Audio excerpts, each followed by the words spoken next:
और मैं शुरू करूं इसके पहले जरूर वो दर्शकों को 5 सवाल बताता हूं। जैसा मैं कहता हूं कि गोदी और मोदी मीडिया पे तो आपको ये डिबेट ना मिलेगी ना बताया जाएगा कि देश में आखिर हो क्या रहा है। और अब तो देश की आदत भी हो गई है, देश इस तरीके का हो गया कि उसको बहुत फर्क पड़ता नहीं। सुनिएगा ये क्या कुछ कह रहे हैं टीएमसी की सांसद। 5 ही क्वेश्चन था, उसमें एक है फर्स्ट जो है उसमें जो ये एसआईआर का प्रोसीड्यूर चल रहा है वो किसके लिए है? देश में जो घुसपैठिया बोल रहे हैं उनके लिए, या ये करेक्शन वोटर लिस्ट करेक्शन करने के लिए? अगर वही है तो फिर घुसपैठिया अगर है तो त्रिपुरा क्यों नहीं, मिजोरम क्यों नहीं, अरुणाचल क्यों नहीं, नागालैंड क्यों नहीं, मणिपुर क्यों नहीं, सिर्फ वेस्ट बंगाल क्यों? और वोटर नहीं है ये बोल के हर स्टेट के जहाँ जहाँ बंगालीज लोग हैं वहाँ पे टॉर्चर हो रहे हैं। वहाँ पे जज जब मेरा कॉन्स्टिट्यूशन से भी बीरभूम से भी लेके गया वहाँ पे बांग्लादेश भेज रहे, इसका कोई सलूशन है ही नहीं। उनको लगे ये बांग्ला है नहीं, ये कोई डिफरेंट लैंग्वेज बोल रहे तो वो इंडियन है ही नहीं, वो बांग्लादेशी है। ये कौन प्रूफ करेगा, क्यों करेगा? उसका हिम्मत क्यों है जो ये बंगाली बोलने से आप बंगाली हो लेकिन बांग्लादेशी हो, ऐसा तो बोल नहीं सकते। सेकेंड, जो वोटर लिस्ट अभी तक जो लिस्ट के बारे में हम लोग जितना भी ऑब्जेक्शन दिया है उसका कोई रिएक्शन, कोई रिजल्ट कुछ भी नहीं आए। लेकिन अगर ये वोटर लिस्ट गलत है, अगर मान ले ये वोटर लिस्ट गलत है तो इतना जो लास्ट वोट हुआ सब गलत है, तो उसमें क्या करना है? सरकार को भी गिराना है, एमपीज को भी गिराना है, एमपी एमएलए को भी, क्योंकि वो वोटर लिस्ट ही सही नहीं है। अगर वो वोटर लिस्ट सही नहीं है तो अभी भी वो नहीं सही नहीं है। अगर वो सही है तो ये वोटर लिस्ट भी सही होना चाहिए, सरकार भी सही है, क्योंकि उसी वोटर से जीत कर आ गए। इसमें थर्ड जो है, इसमें एसआईआर के ये जो प्रोसेस चल रहे हैं, बीएलओ के ऊपर इतना टॉर्चर हो रहा है, इलेक्शन कमीशन नहीं मान रहे, बोल रहे नहीं कुछ टॉर्चर नहीं हो रहे, इतना काम तो करेगा ही। इतना काम मतलब क्या? इतना घर जाना, इतना फिलअप बोल रहे 4-5 का फिलअप नहीं, 60-70% लोग फिलअप नहीं कर सकते। एक गलत हो जाए वो कैंसिल हो रहे, तो फिर बीएलओ को करना पड़ रहा है। इतना लिस्ट है हम लोग के पास नाम का 39, और हम लोग जब बातें कर रहे थे आप एक खौरग्राम से एक रिपोर्ट आया तो 40 लोगों का मौत हो गया, जो आधा से आधा इलेक्शन कमीशन के नाम से सुसाइड नोट लिख कर भी दिया, उसमें भी वो लोग नहीं मान रहे। फोर्थ जो है, ये जो प्रोसीड्योर आप लोग कर रहे हो जिसमें आप बीएलए नियोग, वो जो बोल रहे हैं, हम लोग बोल रहे हैं बांग्ला सहायता केंद्र जो हम लोग का है उनको इंक्लूड करो तो आपका भी काम अच्छा होगा, जल्दी हो जाएगा। अगर जल्दी करना है तो इनको भी इंक्लूड करो, ये हम लोग अप्रोच किया है। ये है, और मैं डेरेक ओ ब्रायन का भी सुनाता हूं, फिर मैं करता हूं सवाल। पहले राजू विलियम जी का स्वागत करता हूं। सुनिएगा Derek O'Brien. We heard about, and then we said we did not get an answer to any of our 5 questions. That is the outline of this, what happened. I now would like to introduce you already know them. Deputy Leader in Lok Sabha, Shatabdi Roy. ये सुन लिया। मैं शुरुआत करूंगा, रविंद्र जी आपसे शुरुआत करना चाहूंगा। ये डेलीगेशन 2 घंटे की मुलाकात और इतने हार्ड वर्ड्स हमें नहीं ध्यान आता। बहुत लंबा वक्त हो गया हम लोगों को भी, जर्नलिज्म में आप भी हैं और बाकी हमारे सहयोगी साथी भी हैं। ऐसे शब्द कि आपके हाथ खून से रंगे उनके मुंह पर बोला जाए और उसके बाद जो सवाल किए जाए कोई जवाब नहीं, और हम तलाश रहे थे। आप तो निरंतर निगाह नजर रखते हैं इलेक्शन कमीशन ऑफ इंडिया की साइट से, हम सब पे तलाश रहे थे। कोई सूचना पहुंची हो आपके ग्रुप से, कुछ है, कोई जवाब आ पाया है? और जो ओवरऑल मुलाकात के दरमियान जो बातें हुई हैं, हम अगर इतिहास उठाएं, 75 साल हो रहे हैं हम सुकुमार सेन साहब से लेकर और अब तक, और हमने वो टीएन स्टेशन साहब का दौर देखा और बहुत अच्छे अच्छे बीच में और इलेक्शन कमिश्नर हुए हैं। क्या कहेंगे आप रविंद्र सिंह चौहान साहब? जी नमस्कार संजीव जी, और सभी साथियों को, दर्शक साथियों को भी नमस्कार। देखिए संजीव जी, ये जो जिन शब्दों का प्रयोग आज तृणमूल कांग्रेस के डेलीगेशन ने किया, ये वाकई इस तरह के शब्द हमने कभी देखे नहीं है। और इतनी तकलीफ में, परेशानी में कोई राजनीतिक दल इलेक्शन कमीशन से मिलने के लिए गया हो और बाहर आके शताब्दी रॉय ने जो बातें कही हैं, डेरेक ओब्रायन ने भी जो बातें कही हैं, अगर हमारे पास वक्त रहेगा तो पूरी बाइट अगर आप सुनेंगे तो उन्होंने कहा कि वी वर शॉक्ड, हम लोग शॉक्ड थे ये जान के कि इलेक्शन कमीशन को ये बात पता ही नहीं है कि 40 लोग मर गए। और ये जानकर हम लोग ज्यादा शॉक्ड हो गए कि उनको पता ही नहीं है, लोग अपनी जान दे रहे हैं उस प्रोसेस का हिस्सा बनके, जिसकी शुरुआत की है, जिसको एग्जीक्यूट कर रहे हैं, जिसकी प्लानिंग की है इलेक्शन कमीशन ने, और वो जिसके एग्जीक्यूशन में लगे हुए हैं, और उसके लोग 40 लोगों की डेथ तो केवल बंगाल में हो गई, केरला और बाकी स्टेट्स का जिक्र है, और वो कह रहे हैं उनको पता ही नहीं है। अब इस तरीके से घोड़े बेचकर सो रहे हैं ज्ञानेश कुमार, और निश्चिंत होकर जिस तरह से काम कर रहे हैं, उनको तो लग रहा है कि वो सीईओ किस तरह के सीईसी हैं। अगर कोई मुख्यमंत्री है या कोई प्रधानमंत्री है, हम लोग देखते हैं और आज भी देखते हैं, अगर किसी प्रदेश में कोई घटना घटती है तो तुरंत चीफ मिनिस्टर हैं या प्राइम मिनिस्टर का भी हम लोग देखते हैं, ट्वीट आता है, आज भी आता है। लेकिन ये पहली दफा ऐसा हो रहा है कि जिस व्यक्ति के मातहत बीएलओज काम कर रहे हैं वो इतने अनजान हैं, और उनके सामने बैठकर 10 सांसद, और देखिए 10 सांसदों को अपॉइंटमेंट कोई आसानी से थोड़ी मिल गई, कितने लंबा संघर्ष उनको अपॉइंटमेंट लेने के लिए करना पड़ा, और तब जाकर उन्होंने वहां पर अपनी बात रखी। डेरेक ओब्रायन ने यह भी कहा कि 40 मिनट तक हम 10 सांसदों ने अपनी बात रखी, और उसके बाद बचा हुआ जो टाइम था 2 घंटे में, उसमें ज्ञानेश कुमार बोलते रहे और एक भी सवाल का जवाब नहीं दिया। अब ये एक नई तकनीक है, ये जो टैलेंट है ज्ञानेश कुमार का कि कुछ भी बोल लो, व्हाट अबाउट ही करते रहो, लेकिन उन सवालों के जवाब ही मत दो जो सवाल है। अब ये लोग गए थे सवाल लेके बंगाल की बात रखने के लिए कि बंगाल की जो स्थिति है, और इसमें तो कोई ना तो किसी राजनीतिक दल को कोई संदेह रह गया है और ना किसी एक्सपर्ट को इस बात का संदेह रह गया है कि ये एसआईआर की प्रक्रिया क्या क्यों है, एसआईआर की प्रक्रिया किस व्यक्ति को, किस पार्टी को फायदा पहुंचाने के लिए की जा रही है। ये कोई $1 मिलियन क्वेश्चन तो है नहीं, सबको मालूम है इस बात का। तो ऐसे में जब वो सवाल लेकर गए हैं, और देखिए बंगाल के पीछे बिहार और बंगाल में एक बड़ा अंतर है सर। बंगाल की राजनीति में बंगाल, हिंदू, मुस्लिम, जाति, इन सबसे पहले आती है बंगाली प्राइड, सबसे ऊपर, बाकी सब बाद में है। वहां कोई धर्म जाति सब नंबर 2 पे आएगी, नंबर 1 पे आती है बंगाली प्राइड। और ये बंगाली प्राइड पर जो सवाल खड़ा हो रहा है कि कोई व्यक्ति बाहर से आके अपने हिसाब से वहां पर सेटल करेगा, बंगाली भाषी लोगों को बाहर निकाल दे। अब बंगाली भाषा देख लीजिए, हिंदुस्तान की दूसरे नंबर की भाषा है जो सबसे ज्यादा बोली जाती है, विश्व में 7वें नंबर की भाषा है, विश्व में 7वें नंबर की इतनी बड़ी भाषा है जो कितने मुल्कों में बोली जाती है, और हिंदुस्तान के अलग अलग प्रदेशों में बोली जाती है। उस भाषा के लोगों को केवल ये कह के बाहर निकाल देना कि वो पड़ोस के किसी देश के साथ उनकी भाषा का मेल खाता है, तो उसी देश के घुसपैठिए जैसा शब्द है, घुसपैठिए पर बहुत आपत्ति है, सख्त आपत्ति है। घुसपैठिए जैसे शब्दों का प्रयोग किया जा रहा है, और हमने देखा कि अब तो कोर्ट में मामला चल ही रहा है, आपने भी देखा कोर्ट में चल रहा है, कोर्ट लगातार पूछ रहा है कि जिन लोगों को आपने बांग्लादेशी बोल के बाहर भेज दिया था वो तो हिंदुस्तान के नागरिक निकले, तो उस पर अलग कार्रवाई। तो ओवरऑल अगर हम लोग इस पर देखें संजीव जी, तो चुनाव आयोग जिस तरीके से काम कर रहा है वो बेहद निंदाजनक है, उसकी मजम्मत होनी चाहिए। और ये अच्छा एक निर्णय लिया है तृणमूल कांग्रेस ने, कम से कम जाकर मिले, बाकी पॉलिटिकल पार्टीज को भी मिलना चाहिए और बाहर आकर इस तरीके से एक्सपोज करना चाहिए। और एक्सपोज करने के लिए पहले हम लोग चुनाव आयोग के दफ्तर के बाहर पत्रकार खड़े होते थे, मैं बार बार ये बात बोलता हूं, अब पत्रकारों के लिए जगह नहीं बची है, अब हम लोगों को दूर कोने में खड़ा किया जाता है ताकि हम लोग तमाम जो बातें हो, रिएक्शंस हो, उनको ना कैप्चर कर पाए अपने कैमरे में। ये इलेक्शन कमीशन की नई तकनीक है कि कैसे दूर रखा जाए। तो पूरा जो हम लोग देखने में आ रहा है वो बहुत चिंता का बात है, बहुत चिंता की बात है। एसआईआर की प्रक्रिया में कितने लोगों के वोट कट रहे हैं, ये बात बहुत चिंता की है। इतने लंबे समय से जो डेमोक्रेटिक प्रोसेस है ये उस पर सवालिया निशान है। हमने कल संविधान दिवस मनाया है, उस संविधान में सबसे महत्वपूर्ण अधिकार, और विश्व में उस वक्त पे लोग ताज्जुब करते थे संजीव भाई, जब हम लोगों ने हमारे संविधान के तहत हर मर्द और औरत को यह सम्मान दिया, हर व्यक्ति को जाति धर्म को छोड़कर सम्मान दिया कि भाई हर इंसान के पास ये अख्तियार हो कि वो वोट डाल पाए। उस वक्त पे बड़े बड़े मुल्क जो अपने आप को आज बहुत अग्रणी मानते हैं, उन लोगों ने भी अपनी महिलाओं को अधिकार नहीं दिया था।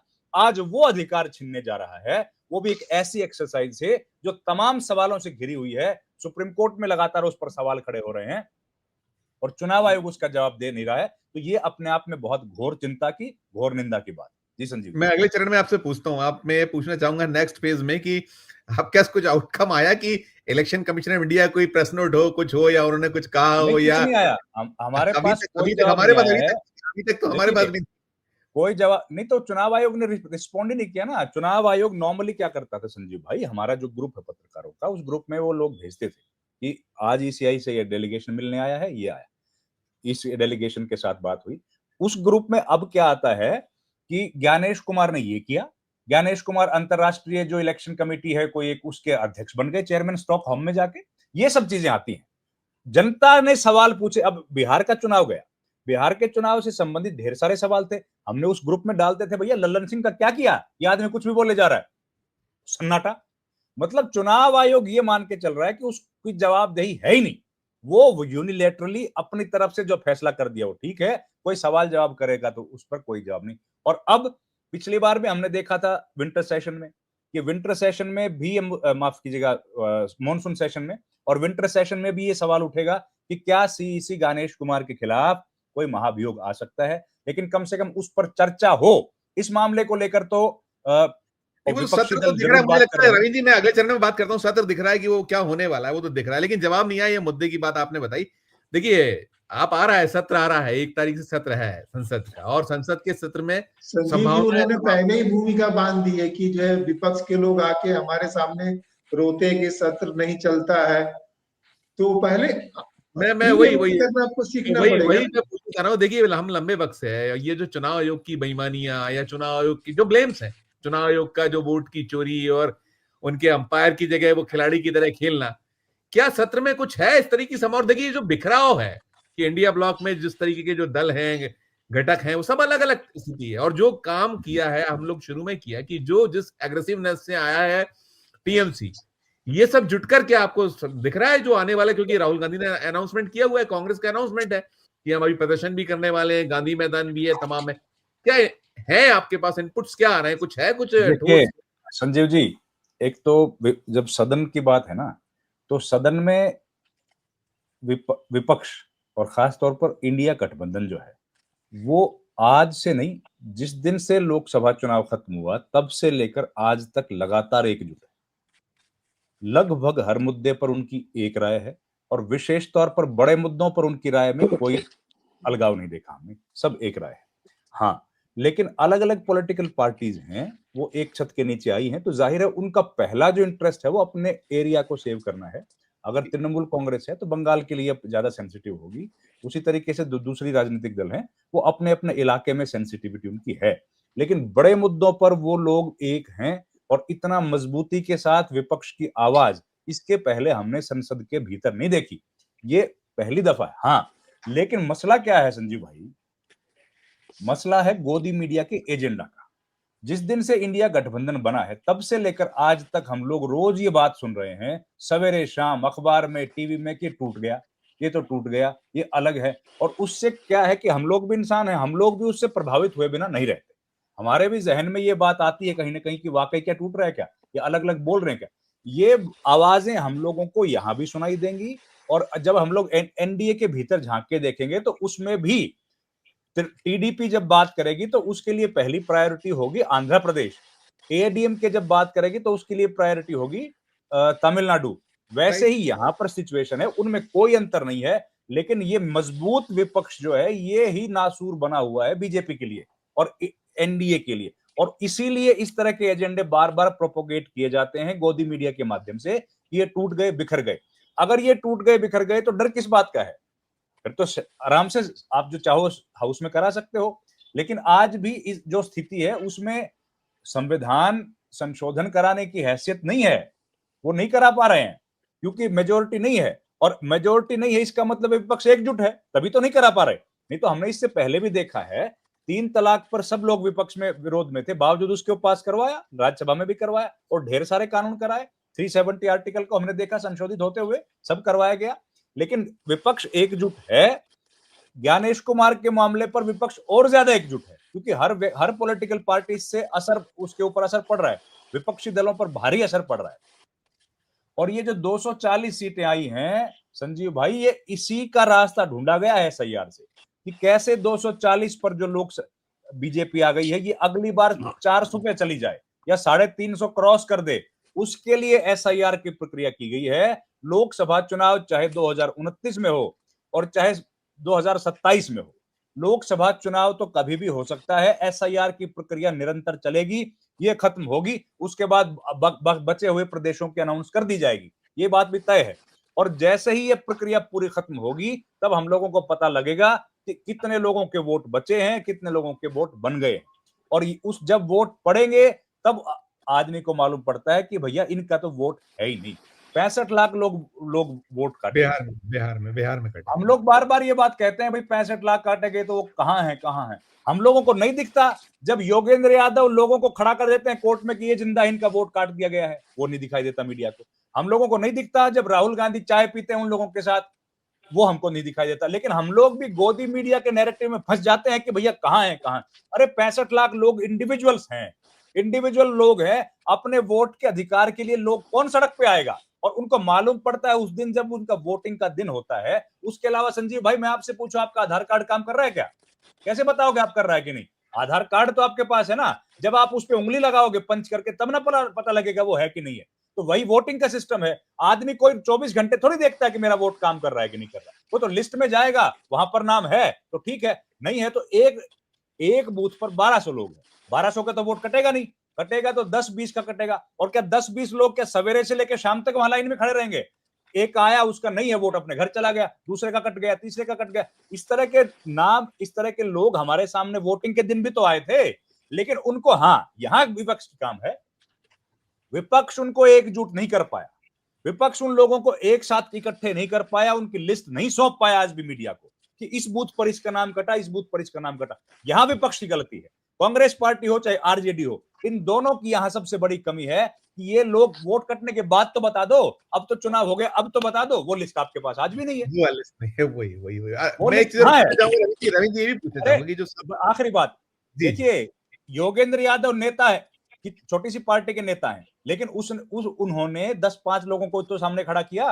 राहुल गांधी ने चाय पी, उसके बाद आप बता दो ना कितने बिहार में बीजेपी के और आरजेडी के नेता हैं, जो कांग्रेस पार्टी के नेता हैं, जिन्होंने कि इस तरह के लोगों को इकट्ठा किया हो। और आज बंगाल में हो रहा है, बंगाल में दिखा देंगे हम लोग कितने लोग हैं। तृणमूल कांग्रेस कितनी एक्टिवली काम कर रही है।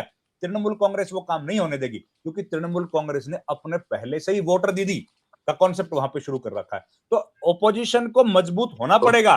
हम लोग तो आवाज उठा रहे हैं जनता की, लेकिन विपक्ष का काम हम लोग नहीं कर सकते। हमारा धनोपिया जी, कांग्रेस के प्रवक्ता आप हो और कांग्रेस के नेता भी आप ही बनोगे, तो आपको अपनी जिम्मेदारी तो समझनी पड़ेगी। और ये जिम्मेदारी आपकी नहीं है, ये जिम्मेदारी लोकतंत्र की है। और आप अगर लोकतंत्र में अपनी जिम्मेदारी नहीं निभाते हो, तो ये बहुत बड़ा गलत काम आप लोग कर रहे हो। अगर आप नहीं निभा पा रहे हो तो बात अलग। रवि जी जो आ रहा है, सत्र आ रहा है, इसमें हम ये भी इतिहास शायद बनने वाला है, ऐसी संभावना इस पर देखते हैं कि वो अविश्वास प्रस्ताव या जो नो कॉन्फिडेंस मोशन जैसी बात, और दूसरा जो इनके तो तैयारियां पूरी है, बिल्स हैं, वो हैं, और हो हल्ले में बड़ी तैयारी है, सारा कुछ करके रखते हैं। तो अंतिम नोट आपका, और ये जो मैंने कहा कि जीडीपी 8.2% देश देख रहा है कहाँ हम खड़े हैं, क्या स्थिति है, और उलझा रही है। राम की कांस्य प्रतिमा 77 फीट की लग गई वहां गोवा में। सब पर एक अंतिम नोट। देखिए सर, संसद का जो सत्र है उसमें इन मुद्दों पर ये मुद्दे उठेंगे। सरकार जिन बिलों को पास कराना चाहेगी उन बिलों को पास करा लेगी। उस तरह कोई बहुत इंपॉर्टेंट बिल मैंने देखे जो 17 बिल आए हैं, उनमें अभी तक तो कुछ नहीं दिखा। लेकिन हो सकता है सरकार तो सप्लीमेंट्री लिस्ट भी ले आती है, वो तो बाद में पता लगे। धीरे से लाती है, धीरे से जोर का झटका। वो तो माहिर है, तो हो सकता है उसमें भी कुछ लेके आ जाए। लेकिन संजीव भाई, मैं ये कह रहा था कि ये जो डेमोक्रेटिक सेटअप है ना, अब कौन जीते कौन हारे से आगे बात निकल गई है। अब अधिकार जो है ना, अब हमारे हुकूक की बात आ गई कि जो इंसान का जमहूरी इस निजाम में एक जो हुकूक होता है, अब तो उसी पर खतरा है। अब अगर कोई वोट किसको डाल रहा है और उस वोट का अगर उसका वोट ही नहीं पड़ पा रहा है ठीक से, तो ये कोई छोटी मोटी घटना नहीं है, ये एक बहुत बड़ा साजिश समझिए नागरिक के खिलाफ हो रही है। और ज्ञानेश कुमार जैसा अगर इस हिसाब से तो एक व्यक्ति को इतना ताकतवर बना दिया है कि वो जो चाहे वो फैसला कर देगा, तो ये किसी भी जमहूरियत में ठीक नहीं है। और इसका काउंटर करने की जरूरत है। राहुल गांधी ने एक के बाद एक प्रमाण दिए, प्रेस कॉन्फ्रेंसेस करी, लेकिन दिक्कत क्या है, उसके बाद उसको नीचे जमीन तक वो लोग परकुलेट कर नहीं पाए, वहां दिक्कत आती है। हरियाणा में उन्होंने 25 लाख वोट्स काटे, ब्राजील की महिला थी, लेकिन आज वो चर्चा कहीं हो भी नहीं रही है। जमीन पर कोई उसका असर दिखता नहीं है कि लोग इकट्ठे हुए हों। अब वो जहां फर्जी वोट पड़े, बिहार में वोट पड़े, यहां करेंगे। अब उनकी लिस्ट बना के कम से कम लोगों को सर्कुलेट तो करो। ये सवाल, पहला सवाल है कि भाई अगर वोट कटे तो वो लोग कहां हैं? अब वो लोग कहां हैं, वो लोग कौन ढूंढेगा? वो तो भाई जिसके पास कार्यकर्ता हैं, जिसके पास दफ्तर हैं, जिसके पास ब्लॉक अध्यक्ष है, जिला अध्यक्ष, वही ढूंढ सकता है। हम लोग तो नहीं ढूंढ पाएंगे उनको, उनको तो वही ढूंढेगा। तो वो लोग काम नहीं कर रहे, दिक्कत ये है। कांग्रेस पार्टी की और बाकी पॉलिटिकल पार्टीज की समस्या ये है, उनको काम करने की जरूरत है। इस सवाल का जवाब देना पड़ेगा कि ये लोग हैं, ये लोग जिंदा हैं, इनका नाम काट दिया। जब तक वो लिस्ट नहीं आएगी, वो सार्वजनिक रूप से लोगों के बीच में सर्कुलेट नहीं की जाएगी, तब तक इन सवालों का जवाब नहीं मिलेगा और जनता उस तरीके से ऑपोजिशन के साथ खड़ी भी नहीं दिखेगी।